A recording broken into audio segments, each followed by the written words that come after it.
Hey, students of EDU 596, Leadership in Catholic Education. This is Professor Hovind Matt, and today I am giving you a mini lecture on faith permeation in the school. So let's get started. All screen share.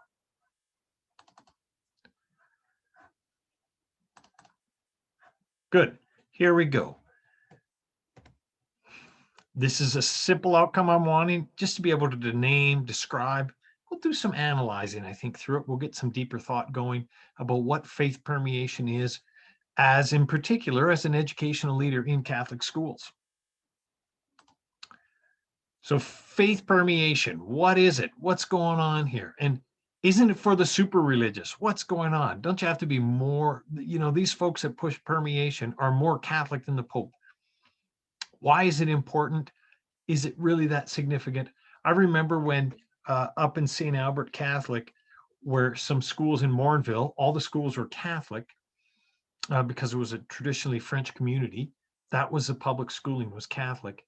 And they pushed their way to get a public school because they said, we don't want to send our kids to a faith-based school. Why? Because the curriculum is permeated. They were upset and angry about it. That's just how Catholics operate. Kind of the transcendence, God, life of faith is in all things. That's the ideal. And that gives life, I guess. That's what the thinking is. So faith permeation, it's something that's out there and something to think about.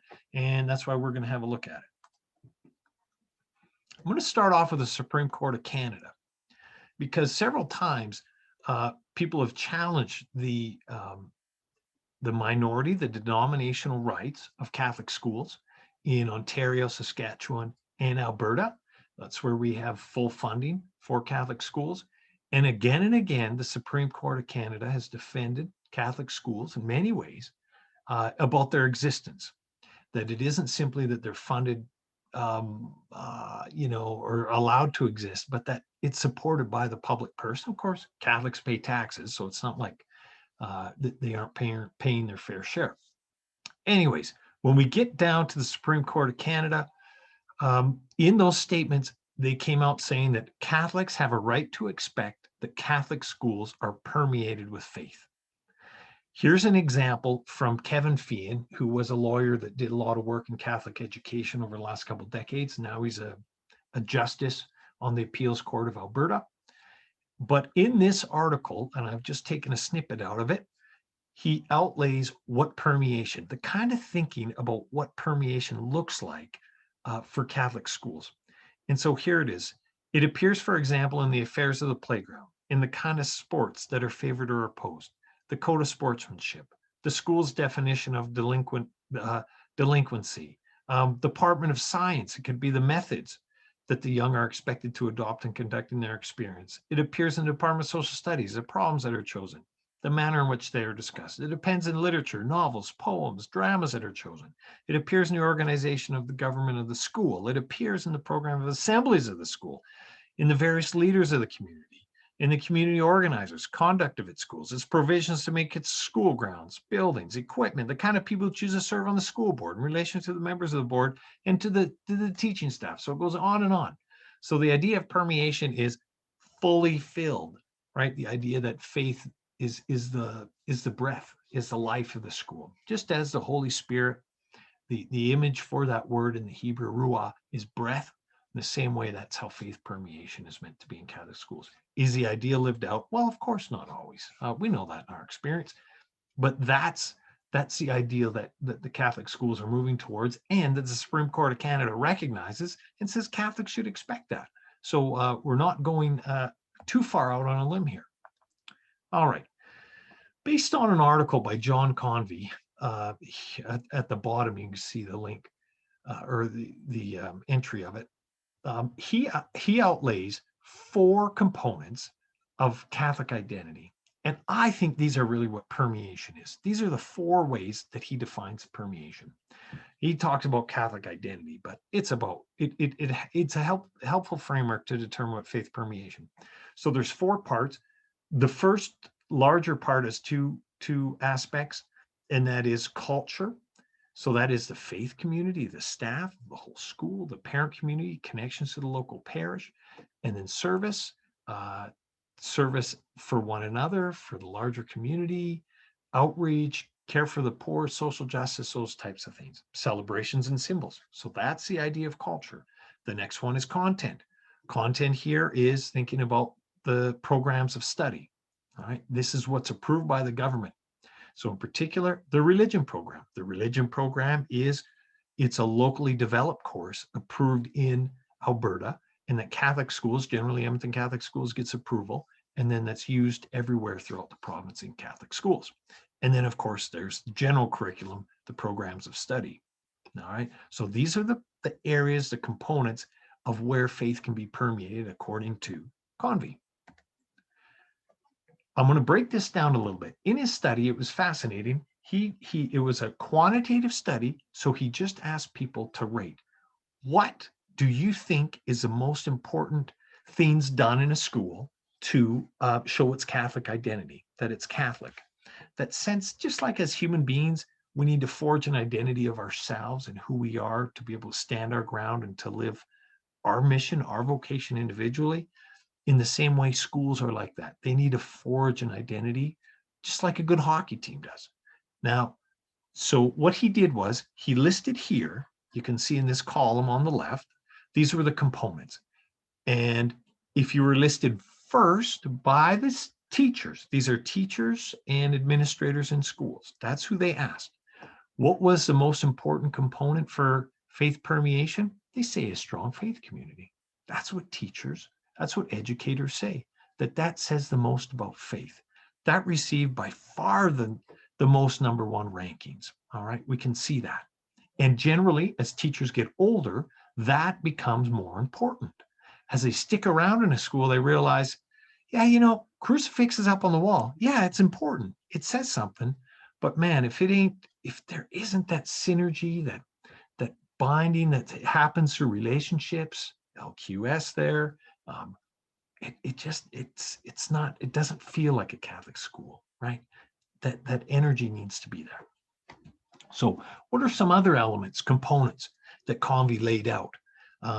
The teacher of religion is Catholic. Well, folks said that was important. Okay, so we have people giving that the number one rank. All right. In the right-hand column, we see the average rank. So if you got a number one, it's a 1-pointer. So what ends up happening is that the lower the number is, the higher the ranking is. So it's a little flipped around. But so there we go, 3.6 for that one. Teacher of religion is Catholic. So they need to teach religion, but it's also a witness to faith. Does it happen? No, not all the time. And we also know in Catholic schools, sometimes if we have a Protestant brother or sister, they're sometimes live out the life of Jesus better than Catholics do, right? Just to state the obvious, right? School day begins with a prayer. That was said to be important. Now, you can look at all of these ways here. One thing neat is the school-wide liturgies. That's ranked a little lower, right? Still important, but it's not quite ranked as high. And then having the vast majority of students who are Catholic is ranked the least. Why is that? I don't know if vast majority, if that had an influence on it, but there's a sense with teachers that, it doesn't require that of the students. And even they say even the teachers here, the second bottom one, you know what? We don't necessarily need all the teachers to be Catholic, right? Other research has shown that you need a core group at a school, core group of teachers that support the mission of the school. It just stands to reason. If you don't have that, it's hard to live out the mission of the school as a Catholic school, right? So it's important, but it doesn't necessarily mean everybody. And that's okay. That's where Catholic schools can be understanding and open to others of different faiths, different Christian denominations, right? Okay, so I think if you looked over there, you could say of these, a lot of these are culture. All right, the faith community, acts of service. There aren't many of those up there, actually. And then celebrations and symbols that are used. The content, there is a mention here of integrating teachings into the curriculum. If I gave you more of the article, you would see that elementary teachers ranked as higher than secondary. Of course, those secondary teachers are always in their silos. At least those junior high teachers are a little better. I'm just giving you a hard time. But elementary teachers have a sense, they're always bridging the curriculum. Well, let's do language, arts, and science together, for instance. They do that all the time. So that makes sense. But these are the areas then where faith can be engaged, all right? And in the ways that Convy outlines. Whoa. So I'm going to give a few more examples. I got lots of pictures on this slide. So faith, community, and service. I'm just putting a picture, an image to it.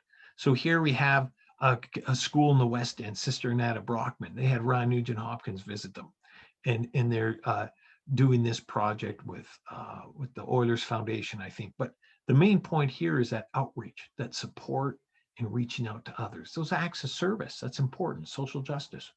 The far right column here, I put these pictures. I thought that was interesting in terms of retreats, that students get away, time to reflect and think, talk a little bit about Jesus, learn about him, and deepen their faith. All right. Those are good projects. Even things that happen at the school for a half a day can be done. On the left-hand side, I put the celebrations. So here, Father Glenn was doing these Advent reflections. He's a district chaplain. And here's our other district chaplain. Here, he's giving out communion. Here's a symbol. So we have these celebrations. So those meeting times to pray, to listen, even to reflect, to contemplate, even to meditate, right? Those are really important in a Catholic school. It's not everything. We still got to know our math and science, of course, but we need those times because that's what we are as human beings. If we don't have that time to reflect and stop, and gosh darn it, I know we're all busy right now, but we need to give our students that.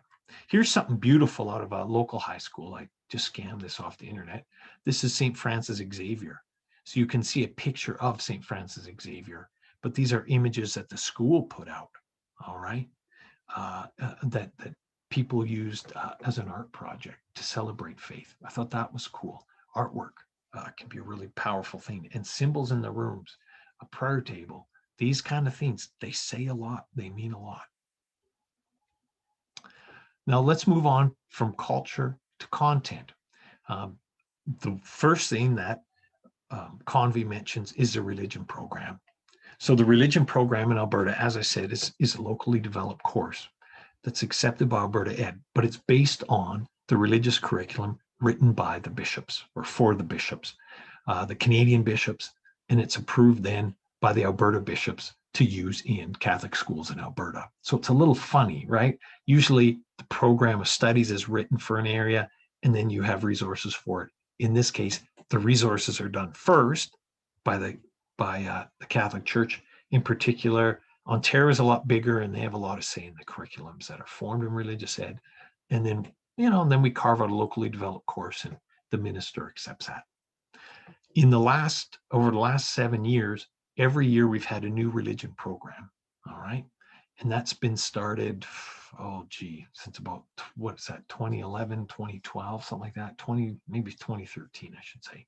But anyways, so since then, each year, they've introduced a new program. So they're up to grade 8 as of the fall of 2021. And it's the Rolls Royce of religion programs. It's an excellent program, lots of resources. It's pretty theological. It's pretty heady. I think teachers find it pretty heady in that way. And there's resources, there's background information on it, but it's a strong program, but always support your teachers. I think it's a challenge to teach from in terms of it's a lot, right? You're not just talking about friendship and whatnot, but there's some heavy duty theological things in there, but if you don't know the content, it's pretty hard to understand faith. So it gives you a language. But anyways, I could go on and on about that, but I won't. The other thing I wanted to point out is at the high school level, these are two of the programs. Maybe some of you have taught from them. In Search of the Good is usually grade 12 text. It's on morality and making how do we search for what is good in life. And then, of course, world religions. I bring up world religions too.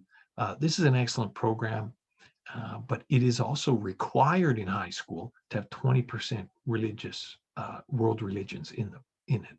So back in the 80s, when Catholic schools had their religious programs, what's the word? Accredited, I guess, with the province, and they could even be used as a course to apply for university and college. They put in for high school, you need to have 20% world religions. So there's always that component. So be thinking about that. So we want to teach the essence of faith, but it's also important to have a broader view and understand that we live in a diverse society, and many of our student body, of course, aren't Catholic or Christian. So those points are really good. I think it helps. I think it says a lot about Catholics and in their openness. So that's great. So that's the religion content. And, we got to make sure that's being done in order to help support permeation. The last two slides here I have for us are also on the content, but this way is on the general curriculum. We'd say the programs of study. I want to give two examples. The first one is science. And I've listed a few websites here. If you ever want to know more about faith and science, these are some great websites to look out that could be supportive. So if I'm a biology teacher, science teacher, and I'm wondering, man, how do I fit evolution with faith? Are they opposite each other? Can I hold to that? What do I do? Well, these are resources that look at that. I'll highlight Dr. Lamoureux. He's a professor at the college I work at St. Joe's, and he's got a website. He's got resources. He's got high school lectures. He really wants kids to see that faith and science aren't opposed to one another. And he lays out a whole framework. It's really good. He's popularized it. He's written on it. He's a slam dunk there. I'm sure if you reached out to him, he'd speak to a class at your school. He's full in on it. All right. Then I have a local example here by this teacher at Holy Trinity. Maybe you've heard of her. And this is Chemistry 30. And what we have here is a program that was written, an alternative ed program, and then it included a piece about faith. So here's an example of this Father Newland. And what did he do? He is best known for research into the chemistry of acetylene and for the basis. And so he had the first type of a synthetic rubber. And so it's kind of neat. Here's a person of faith who's working in science, making the world better in a science lab. So it's just kind of cool. And this program had a bunch of different examples of chemistry and faith. I thought it was awesome. So I just want to include a local example and how important it would be to give time to your teachers. Can they think about how they permeate faith in their curriculum? Because it's something hard. It's not an easy thing to do, right? It would take a lot of time and energy, and we need to give support for that. So part of the problem with it is that it's interdisciplinary work. You have to know faith and you have to know science, and it's a challenge. I'll give you an example. Maybe all of us can talk about it a little more freely, but you'll see how complicated it is. The example is sport. All right. We think sport, there are so many historical connections between faith and sport, right? I could go on forever, but I won't. And one thing theoretically is the idea of play. So play is obviously an essential part of sport. All right. There's a joy in play. There's enthusiasm. We say we play sport. We see young kids play. In a lot of ways, sport allows us an avenue to play that we don't get much in modern life. So I'm going to highlight here, just theoretically, just for fun, for you to think about play having three important connections with religious living. And I'll highlight them here.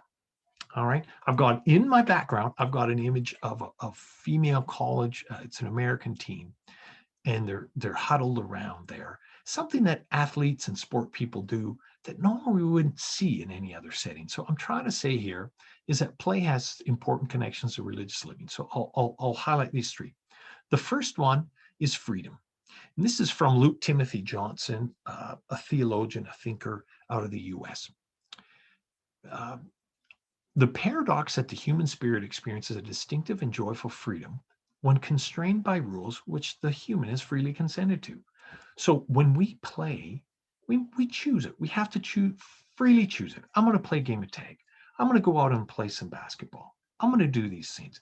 But when we get into it, we get constrained by the rules. Oh, you got to dribble the ball when you run around with the ball. You can only take the 2 steps. All these rules in basketball that we have to do. All right. The hoop has to be this high. It has to be 10 feet high. You can't play on one at 7 feet. Right. There's all these rules, and we're constrained by the rules. And somehow we've consented to that, but it gives us greater freedom. All right. Hopefully I'm going a little philosophical, but we see it says something about human living and religious living. So in the same way, a life of faith, we give ourselves freely to God because our life has been given as a gift. And strangely, when we're constrained by Jesus' rules of loving God with all your heart, mind, soul, and loving your neighbor as yourself, when we follow his major commandment, there's kind of constraints put on us. But what we find is that there's a greater freedom in that. There's a qualitative difference. Our relationships are richer, our souls are deeper, all these things. So play allows us to see this. Okay. Isn't that fascinating? Okay. Next one. Number 2, unity and connectedness. So play provides a place where we can observe the interplay between the individual body and other bodies that emphasize the coordination, even in competition, among them in making of a greater body. So when you've played on a sports team, and you're different individuals, but by the end of the season, you're united. You'll do anything for each other out on the soccer pitch. Okay. This could be said of a band, couldn't it? Also, if you have a band at your school, how terrible they may sound at the start of the year, and those harmonies and the music comes together. There is such a great sense of making a greater body, of connectedness and unity. Hopefully you feel that in your staff room too. But in that moment, through play, it says something deeply about living, about religious living, okay? That we are meant to be united with others and connected. There's going to be problems and challenges. We're going to have to call out people on things, and we'll have to get called out. But there's a deeper unity that we want, and we experience that in sport. And it can tell us, well, how do you want to live your life? Students, if they've got a lot of problems in their life, sport often brings them in because they get that sense of unity and connectedness that they don't feel elsewhere. Band feels like that. Maybe a foods room, right? All these extracurricular. Let me go to the last one, transcendence. Play is readily available example of the experience of transcendence. Okay, that's a feeling something beyond my immediate world, right? When even momentarily an individual has a sense of being both in one's body and present in the bodies of others. So in the heat of a moment, in a sport, you're there, but you're almost, if you're on the bench or you're just watching your teammate going up for a layup at the end of the game, you're almost with them. Like it's this weird thing, or even watching on television. Oh man, God, can we please let those Oilers win in overtime? It's almost like you're there, you're on the ice. Okay. That sport moves us to that. And in the same way, it tells us about religious life in that in a life of faith is that our life, it isn't just about us. We need to move outside of ourselves. We need to grow. We need to be open. Um, we need to connect with others. And there is something so much more. And ultimately, that something more lies in God, right? That's something greater than who we are. That sense of transcendence, and sport points us to this. Okay. I'm not going to go on. What I want, my main point here is that isn't it fascinating? And there's all these interdisciplinary thinking. It's pretty heavy duty sometimes. So I like the example of the chemistry, seeing examples of it, of people involved in science who are people of faith. And in sport, there's these moments that point to something greater to living. It's not just about making money or getting a great job or having a big house. All right. There's something much richer, deeper, more important in human living, something that we foster our soul and we grow. So faith permeation. Is it for the super religious? Well, maybe it is. I've kind of come around on myself there. I guess if super religious means trying to find good in what is spiritual and helpful in our lives and in our schools, I guess in some ways it is super religious.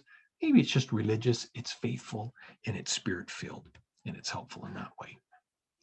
I'm going to stop my share. I hope that was helpful. An overview of faith permeation. I hope those 4 categories are good that Convy laid out, gives you a framework to think about, and then thinking about how simple it can be, but how complicated faith permeation is too. Something to think about. Thanks so much.